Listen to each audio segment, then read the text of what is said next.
ಅಧಿಕ ರಕ್ತದೊತ್ತಡ ಅಥವಾ ಹೈಪರ್ ಟೆನ್ಷನ್ ಕಾಯಿಲೆ ಇಂದು ಹೆಚ್ಚಿನ ಜನರಲ್ಲಿ ಸಣ್ಣ ವಯಸ್ಸಿಗೆ ಕಂಡುಬರುತ್ತಿರುವುದು ನಿಜಕ್ಕೂ ಆತಂಕ ಮೂಡಿಸುತ್ತಿದೆ. ಈ ಬಗ್ಗೆ ಆರೋಗ್ಯ ತಜ್ಞರು ಹೇಳುವ ಪ್ರಕಾರ ಅಧಿಕ ರಕ್ತದೊತ್ತಡ ಪ್ರಕರಣಗಳ ಸಂಖ್ಯೆಯಲ್ಲಿನ ಹೆಚ್ಚಳಕ್ಕೆ ಮುಖ್ಯ ಕಾರಣಗಳು ಅತಿಯಾದ ಕೆಲಸದ ಹಾಗೂ ವೈಯಕ್ತಿಕ ಒತ್ತಡಗಳು, ಅಂದರೆ ಮಾನಸಿಕ ಒತ್ತಡಗಳು, ದೈಹಿಕ ಚಟುವಟಿಕೆ ಇಲ್ಲದಿರುವುದು, ಸ್ಥೂಲಕಾಯ ಅಥವಾ ಬೊಜ್ಜಿನ ಸಮಸ್ಯೆಗಳು, ಅತಿಯಾದ ಮದ್ಯಪಾನ, ಉಪ್ಪಿನಂಶ ಹೆಚ್ಚಿರುವ ಆಹಾರ ಪದಾರ್ಥಗಳು ಹಾಗೂ ಅನಾರೋಗ್ಯಕಾರಿ ಆಹಾರ ಪದಾರ್ಥಗಳ ಸೇವನೆಯಿಂದಾಗಿ ಈ ಕಾಯಿಲೆ ಇಂದಿನ ದಿನಗಳಲ್ಲಿ ಹೆಚ್ಚಿನವರಲ್ಲಿ ಕಂಡುಬರುತ್ತಿದೆ. ಅಧಿಕ ರಕ್ತದೊತ್ತಡ ಸೈಲೆಂಟ್ ಕಿಲ್ಲರ್ ಕಾಯಿಲೆ. ಒಂದು ವೇಳೆ ಇದನ್ನ ನಿರ್ಲಕ್ಷ್ಯ ಮಾಡಿದರೆ ಮುಂದಿನ ದಿನಗಳಲ್ಲಿ ಹೃದಯಕ್ಕೆ ಸಂಬಂಧಪಟ್ಟ ಸಮಸ್ಯೆಗಳು ಕಂಡುಬರುವ ಸಾಧ್ಯತೆ ಹೆಚ್ಚಿರುತ್ತದೆ. ಹೀಗಾಗಿ ಅಧಿಕ ರಕ್ತದೊತ್ತಡವನ್ನ ನಿಯಂತ್ರಿಸಲು ವೈದ್ಯರು ನೀಡುವ ಮಾತ್ರೆಗಳು ಹಾಗೂ ಅವರ ಸಲಹೆಗಳನ್ನ ಸರಿಯಾಗಿ ಅನುಸರಿಸುವುದರ ಜೊತೆಗೆ ಕೆಲವೊಂದು ನೈಸರ್ಗಿಕವಾಗಿ ಸಿಗುವ ಆಹಾರ ಪದಾರ್ಥಗಳು ಹಾಗೂ ಮನೆಯಲ್ಲಿಯೇ ಸರಳವಾಗಿ ರೆಡಿ ಮಾಡಿಕೊಂಡು ಸೇವಿಸಬಹುದಾದ ಪಾನೀಯಗಳನ್ನ ಸೇವಿಸುತ್ತಾ ಬರುವುದರಿಂದ ನೈಸರ್ಗಿಕವಾಗಿ ಮತ್ತು ಯಾವುದೇ ಅಡ್ಡ ಪರಿಣಾಮವಿಲ್ಲದೆ ಅಧಿಕ ರಕ್ತದೊತ್ತಡವನ್ನು ಸಾಮಾನ್ಯ ಮಟ್ಟಕ್ಕೆ ತರಬಹುದು. ಹಾಗಾದ್ರೆ ಆ ಪಾನೀಯಗಳು ಯಾವುವು ಎಂಬುದನ್ನ ಇವತ್ತಿನ ವಿಡಿಯೋ ಮುಖಾಂತರ ತಿಳಿದುಕೊಳ್ಳೋಣ. ಅದಕ್ಕಿಂತ ಮುಂಚೆ ನೀವಿನ್ನೂ ನನ್ನ ಚಾನೆಲ್ಗೆ ಸಬ್ಸ್ಕ್ರೈಬ್ ಆಗಿಲ್ಲ ಅಂದ್ರೆ ಪ್ಲೀಸ್ ಸಬ್ಸ್ಕ್ರೈಬ್ ಮಾಡ್ಕೊಳ್ಳಿ, ಹಾಗೆ ಪಕ್ಕದಲ್ಲೇ ಇರುವಂತಹ ಬೆಲ್ ಐಕಾನ್ ನ ಕ್ಲಿಕ್ ಮಾಡಿ. ಹಣ್ಣುಗಳ ಜ್ಯೂಸ್ ನೈಸರ್ಗಿಕವಾಗಿ ರುಚಿಕರವಾಗಿರುವುದರಿಂದ ಎಲ್ಲರೂ ಇಷ್ಟಪಟ್ಟು ಕುಡಿಯುತ್ತಾರೆ. ಆದರೆ ತರಕಾರಿಗಳ ಜ್ಯೂಸ್ ವಿಷಯದಲ್ಲಿ ಎಲ್ಲರೂ ಹಿಂದೆ ನಿಲ್ಲುವವರೇ ಹೆಚ್ಚು. ಇದಕ್ಕೆ ಬೀಟ್ರೂಟ್ ಜ್ಯೂಸ್ ಕೂಡ ಹೊರತಲ್ಲ.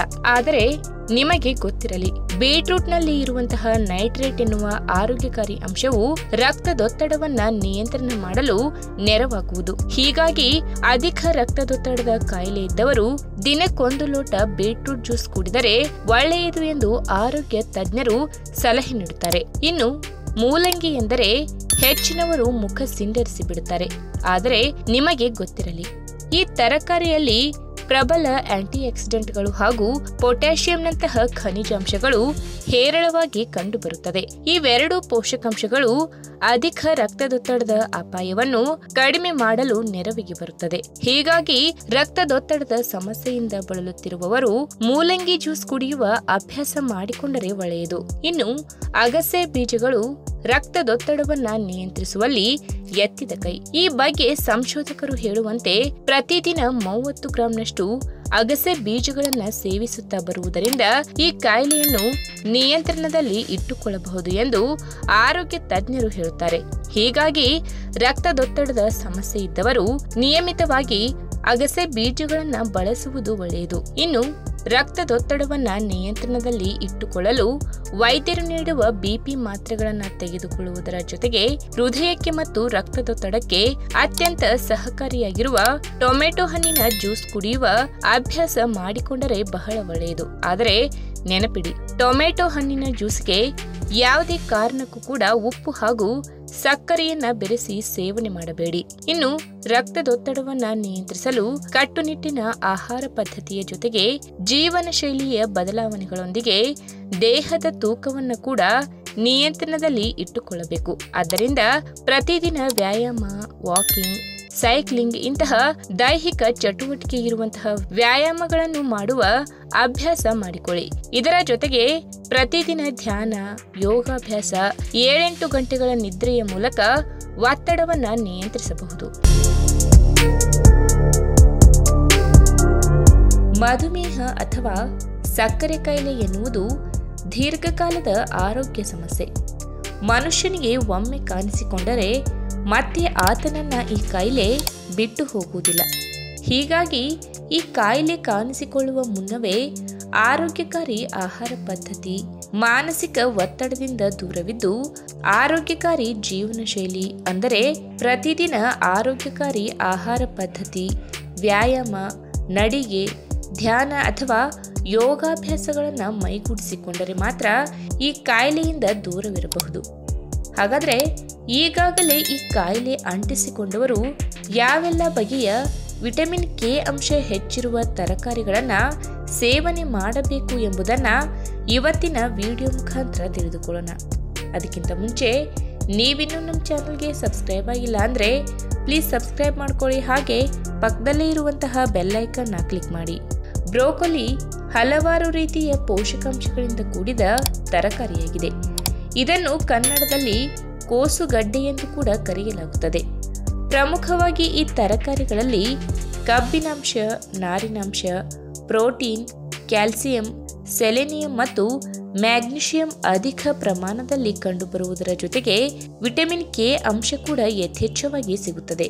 ಪ್ರಮುಖವಾಗಿ ಆರೋಗ್ಯಕರವಾದ ವಿಟಮಿನ್ ಕೆ ಅಂಶಗಳು ಮಧುಮೇಹ ರೋಗಿಗಳಲ್ಲಿ ರಕ್ತನಾಳಗಳಿಗೆ ಸಂಬಂಧಿಸಿದ ಸಮಸ್ಯೆಯನ್ನು ದೂರ ಮಾಡಿ ಹೃದಯದ ಆರೋಗ್ಯವನ್ನು ಕಾಪಾಡುತ್ತದೆ.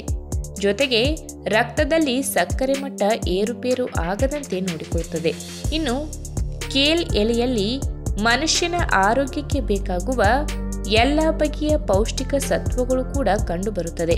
ಪ್ರಮುಖವಾಗಿ ಬೇಯಿಸಿದ ಕೇಲ್ ಎಲೆಯಲ್ಲಿ ಸಮೃದ್ಧ ಪ್ರಮಾಣದಲ್ಲಿ ವಿಟಮಿನ್ ಕೆ ಅಂಶ ಕಂಡುಬರುತ್ತದೆ. ಇಷ್ಟೇ ಅಲ್ಲದೆ ಈ ಕೇಲ್ ಎಲೆಯಲ್ಲಿ ಅಧಿಕ ಪ್ರಮಾಣದ ನಾರಿನಾಂಶ, ನೀರಿನಾಂಶ ಹಾಗೂ ಪ್ರೋಟೀನ್ ಅಂಶಗಳು ಯಥೇಚ್ಛವಾಗಿ ಕಂಡುಬರುವುದರಿಂದ ಜೀರ್ಣಕ್ರಿಯೆ ಪ್ರಕ್ರಿಯೆಯನ್ನು ಸುಧಾರಿಸುತ್ತದೆ. ಹೀಗಾಗಿ ಈಗಾಗಲೇ ಮಧುಮೇಹ ಕಾಯಿಲೆಯಿಂದ ಬಳಲುತ್ತಿರುವವರು ಕೇಲ್ ಎಲೆಯನ್ನು ತಮ್ಮ ಆಹಾರ ಪದ್ಧತಿಯಲ್ಲಿ ಸೇರಿಸಿಕೊಳ್ಳುವುದರಿಂದ ರಕ್ತದಲ್ಲಿ ಸಕ್ಕರೆ ಮಟ್ಟವನ್ನು ನಿಯಂತ್ರಣದಲ್ಲಿ ಇಟ್ಟುಕೊಳ್ಳಲು ನೆರವಾಗುವುದರ ಜೊತೆಗೆ ದೇಹದ ತೂಕ ಕೂಡ ಏರಿಕೆಯಾಗದಂತೆ ತಡೆಯಬಹುದಾಗಿದೆ. ಇನ್ನು ಹಸಿರು ಎಲೆ ತರಕಾರಿಗಳ ಜಾತಿಗೆ ಸೇರಿರುವ ಲೆಟಿಸ್ ಸೊಪ್ಪು ಮನುಷ್ಯನ ದೇಹಕ್ಕೆ ಅಗತ್ಯವಾಗಿ ಬೇಕಾದ ಎಲ್ಲ ಬಗೆಯ ಪೌಷ್ಟಿಕಾಂಶಗಳು ಇವುಗಳಲ್ಲಿ ಸಿಗುತ್ತವೆ. ಪ್ರಮುಖವಾಗಿ ಈ ಸೊಪ್ಪಿನಲ್ಲಿ ಯಥೇಚ್ಛವಾಗಿ ನೀರಿನಾಂಶ ಕಂಡುಬರುವುದರ ಜೊತೆಗೆ ವಿಟಮಿನ್ ಕೆ ಕೂಡ ಹೇರಳವಾಗಿ ಸಿಗುತ್ತದೆ. ಅಷ್ಟೇ ಅಲ್ಲದೆ ಈ ತರಕಾರಿಯಲ್ಲಿ ಗ್ಲೈಸೆಮಿಕ್ ಸೂಚ್ಯಂಕ ತುಂಬಾನೇ ಕಡಿಮೆ ಪ್ರಮಾಣದಲ್ಲಿ ಕಂಡುಬರುವುದರಿಂದ ರಕ್ತದಲ್ಲಿ ಸಕ್ಕರೆ ಮಟ್ಟ ಏರಿಕೆಯಾಗದಂತೆ ತಡೆಯುತ್ತದೆ. ಇನ್ನು ಪಾಲಕ್ ಸೊಪ್ಪಿನ ಬಗ್ಗೆ ನಮಗೆಲ್ಲ ಗೊತ್ತಿದೆ. ತನ್ನಲ್ಲಿ ಕಡಿಮೆ ಪ್ರಮಾಣದಲ್ಲಿ ಕ್ಯಾಲೋರಿ ಹಾಗೂ ಹೆಚ್ಚಿನ ಪೌಷ್ಟಿಕಾಂಶಗಳನ್ನು ಹೊಂದಿರುವ ಸೊಪ್ಪು. ಪ್ರಮುಖವಾಗಿ ಈ ಸೊಪ್ಪಿನಲ್ಲಿ ಕಬ್ಬಿನಾಂಶ, potassium, magnesium, vitamin A, vitamin B, vitamin C ಹಾಗೂ ವಿಟಮಿನ್ ಕೆ ಹೇರಳವಾಗಿ ಕಂಡುಬರುವುದರಿಂದ ಮಧುಮೇಹ ಇದ್ದವರಿಗೆ ಈ ಹಸಿರೆಲೆ ಸೊಪ್ಪು ಬಹಳ ಒಳ್ಳೆಯದು ಎಂದು ಸಾಬೀತಾಗಿದೆ. ಇನ್ನು ತನ್ನಲ್ಲಿ ಕಹಿ ಗುಣವನ್ನು ಒಳಗೊಂಡಿರುವ ಮೆಂತ್ಯ ಸೊಪ್ಪಿನಲ್ಲಿ ಮನುಷ್ಯನ ಆರೋಗ್ಯಕ್ಕೆ ಬೇಕಾಗುವ ಎಲ್ಲ ಬಗೆಯ ಪೌಷ್ಟಿಕ ಸತ್ವಗಳು ಕೂಡ ಕಂಡುಬರುತ್ತದೆ. ಹೀಗಾಗಿ ನಮ್ಮ ದೈನಂದಿನ ಆಹಾರ ಪದಾರ್ಥಗಳಲ್ಲಿ ಈ ಸೊಪ್ಪನ್ನು ಬಳಸಿಕೊಳ್ಳುವುದರಿಂದ ಆರೋಗ್ಯಕ್ಕೆ ಬೇಕಾಗುವ ಹಲವಾರು ರೀತಿಯ ಪ್ರಯೋಜನಗಳು ಸಿಗುತ್ತಾ ಹೋಗುತ್ತದೆ. ಪ್ರಮುಖವಾಗಿ ಈ ಸೊಪ್ಪಿನಲ್ಲಿ ಕರಗುವ ನಾರಿನಾಂಶ, ಬೀಟಾ ಕ್ಯಾರೋಟಿನ್ ಹಾಗೂ ವಿಟಮಿನ್ ಸಿ, ವಿಟಮಿನ್ ಎ ಮತ್ತು ವಿಟಮಿನ್ ಕೆ ಅಂಶಗಳು ಅಧಿಕ ಪ್ರಮಾಣದಲ್ಲಿ ಕಂಡುಬರುತ್ತದೆ. ಮಧುಮೇಹ ರೋಗಿಗಳ ರಕ್ತದಲ್ಲಿ ಸಕ್ಕರೆ ಪ್ರಮಾಣ ಏರಿಕೆಯಾಗದಂತೆ ಸಹಾಯ ಮಾಡಿ ಮಧುಮೇಹ ಕಾಯಿಲೆಯನ್ನು ನಿಯಂತ್ರಣದಲ್ಲಿಡಲು ನೆರವಾಗುತ್ತದೆ. ಅಷ್ಟೇ ಅಲ್ಲದೆ ಮೊದಲೇ ಹೇಳಿದಂತೆ ಈ ಸೊಪ್ಪಿನಲ್ಲಿ ವಿಟಮಿನ್ ಕೆ ಅಂಶ ಕೂಡ ಇರುವ ಕಾರಣ ದೇಹದ ಮೂಳೆಗಳ ಆರೋಗ್ಯವನ್ನು ಕೂಡ ವೃದ್ಧಿಸುತ್ತದೆ. ಈ ವಿಡಿಯೋ ನಿಮಗೆ ಇಷ್ಟವಾದಲ್ಲಿ ತಪ್ಪದೇ ಲೈಕ್ ಮಾಡಿ, ಶೇರ್ ಮಾಡಿ, ಹಾಗೆ ನಿಮ್ಮ ಅನಿಸಿಕೆನ ಕಮೆಂಟ್ ಮೂಲಕ ತಿಳಿಸಿ.